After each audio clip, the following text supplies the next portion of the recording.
Palatandaan, isang kilalang lugar o bagay na ginagamit bilang gabay at nabibigay na pahiwatig o impormasyon para sa pagkilala o pagtukoy sa iba pang mga bagay, tao o lugar.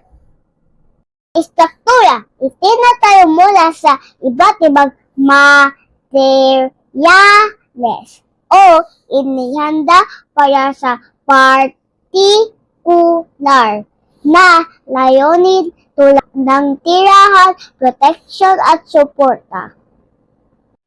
Anyong lupa, mga natural na anyo ng lupa na makikita sa ibabaw ng mundo. Anyong tubig, mga nakikita sa likas na kapaligiran na pagtitipon ng tubig.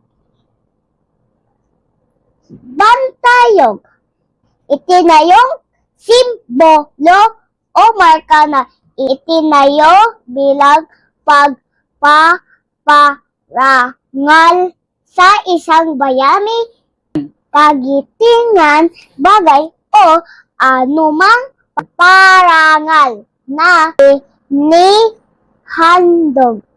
Halimbawa ay ang bantayog ni Jose Rizal na ipinatayo upang ipaalala ang kaniyang kabayanihan at ang halaga na kaniyang at ang mga nagawa o akda.